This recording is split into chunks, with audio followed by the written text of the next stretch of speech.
Back in the day, the rabbi spoke only twice a year on Shabbat morning. As they did not deliver high holiday sermons, once was on Shabbat Shuvah between Rosh Hashanah and Yom Kippur. The other time was today, Shabbat Hagadol, the Shabbat immediately before Pesach. I am so honored to be on the Bima this morning to offer words of Torah and insights that you can share tonight and tomorrow night at your Seders. At her Rosh Chodesh Nisan bat mitzvah a couple weeks back, Talia Scheinwald spoke to her guests about the various reasons behind the mitzvah of drinking 4 cups of wine at the Pesach Seder. Quoting from Rabbanit Adina Berkowitz's Haggadah called the Jewish Journey Haggadah, Talia shared with her guests that the Chasidisha B'nai Yissachar, also known as Rabbi Tzvi Elimelech Shapiro, taught that the 4 cups connect to 4 heroic acts that the Jewish people performed in Egypt. Number 1, they never changed their names. Number 2, they never forgot the Hebrew language. Number 3, they retained their moral values. And number 4, they never betrayed one another to their slave masters. She shared a few more reasons, and then she included the classic response. The 4 cups correspond to 4 phrases or words of redemption that are found in Shemot chapter 6, verses 6 and 7. Lachen emor livnei Israel, ani Adonai, vehotzeiti etchem mitachat sivlot Mitzrayim, vehitzalti etchem me'avodatam, vega'alti etchem bizroa netuya uvishvatim gedolim. Say therefore to the Israelite people, I am Adonai, I will free you from the labors of the Egyptians and deliver you from their bondage. I will redeem you with an outstretched arm and through wonders. And then the next verse, Velakachti etchem li, and I will take you to be my people, and I will be your God, and I shall show you that I, Adonai, am the one who freed you. These 4 steps are laid out in chronological order. We were freed, v'hotzeti, we were rescued, v'hitzalti, we were redeemed, v'ga'alti, and finally we were taken, v'lakachti, to be God's people. It is a very straight line. 1 led to 2, led to 3, led to 4.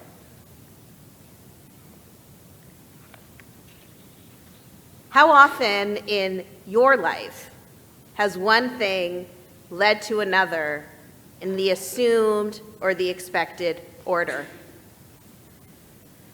People struggle.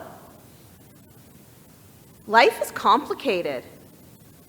Life can seem as if it goes up and then down and then up and then down and then sideways. Life can be tough. Sometimes it can be amazing. And then the next morning we realize we need to take 2 steps back again. We get hit sometimes with a cancer diagnosis or a marriage that just doesn't work out,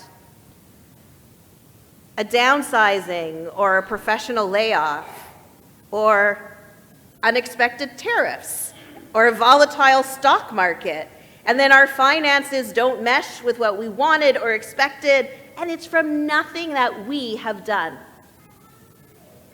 We often have to recalculate or start all over again. The classic understanding of the 4 cups representing the 4 verbs of redemption does not represent what most of our lives are like. One thing does not always lead to another in real life, like in the verses from Shemot. Hotzeti does not always lead to being rescued and then redemption and then being taken to be God's people.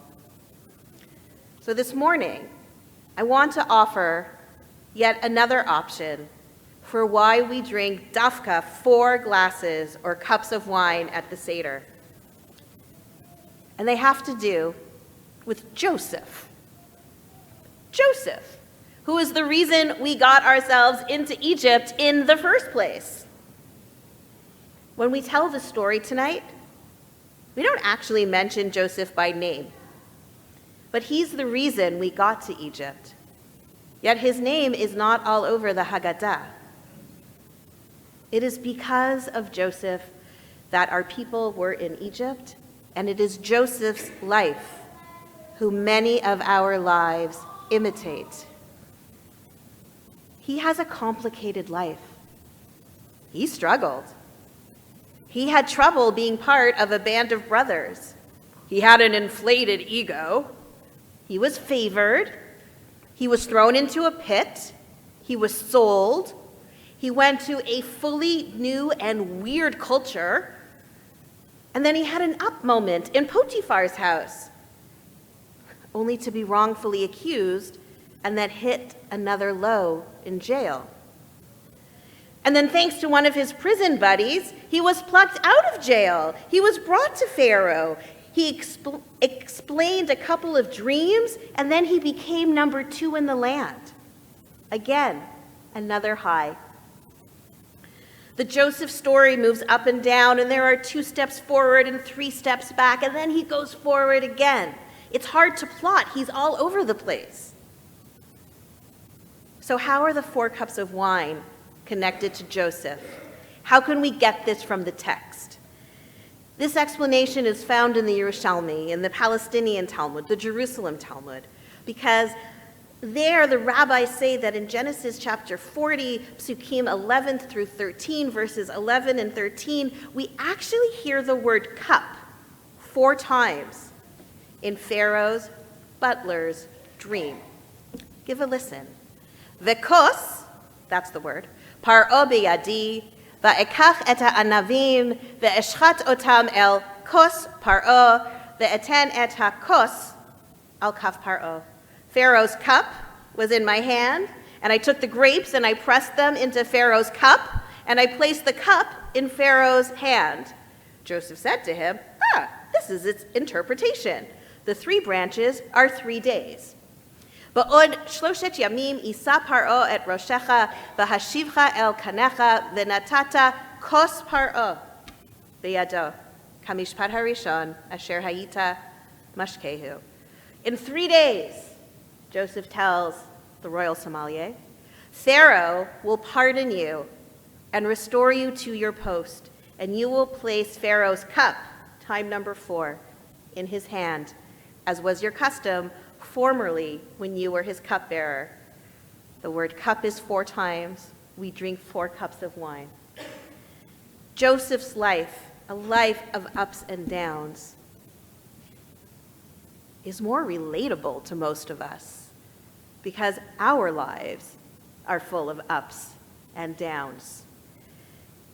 But at the end of the day, Joseph, this dreamer boy, he ends up on top.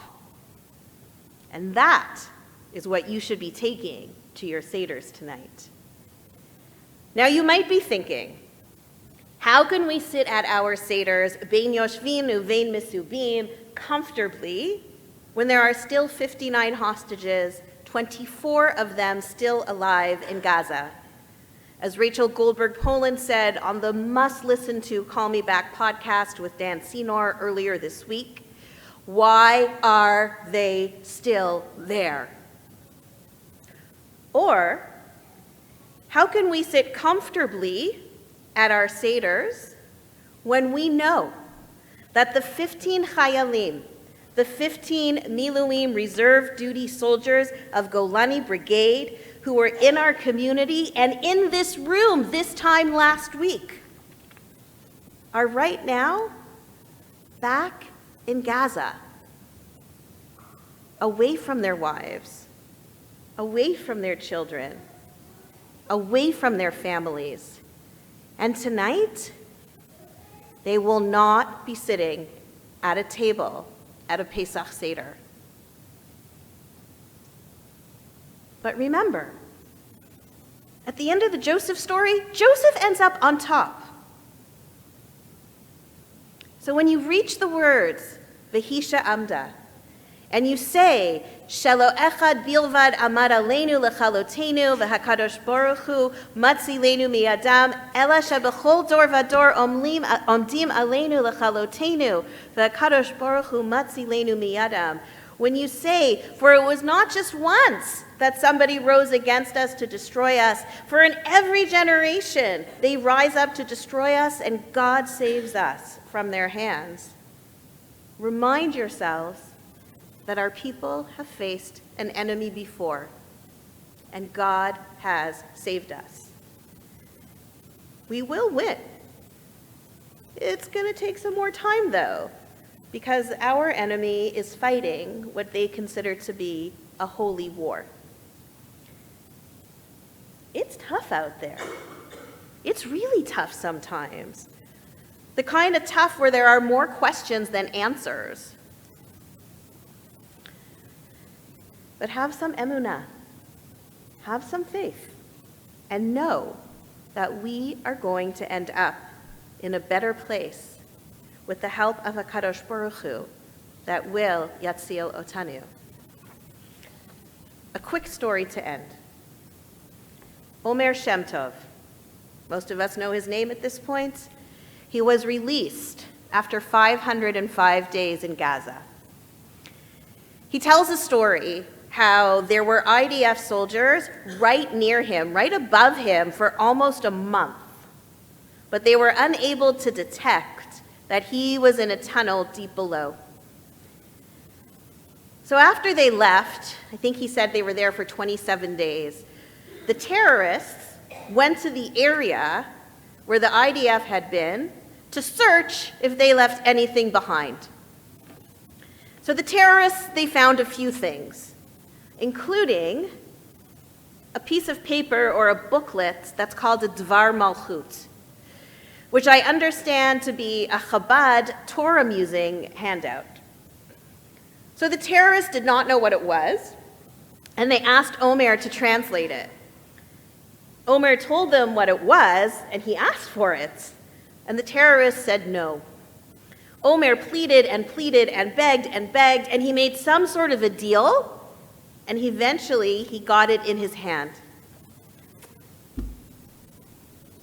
And when he opened it, he saw that it was the story of Joseph being thrown in a pit, coming out, and eventually becoming like a king. Every time Omer tells this story, he gets chills, never mind us. And he said, if this is not a sign from God, then what is? Like Joseph, Omer was literally deep underground, and he was thrown into the most heinous of pits. But he promised himself that when he got out, he would make the world a better place and help all of Am Yisrael. Omer's life went way down. Now it's going up again. May it stay that way. As you drink each cup of wine, or Kedem grape juice tonight, or Jello shot, think about how your life mimics that of Joseph. If your life is full of ups and downs and sideways and backwards and forwards, and it looks like cartwheels some days, remind yourself, A, you're so not alone, and B, with a little emunah, a little faith, you're going to end up on top, just like our people. Shabbat Shalom.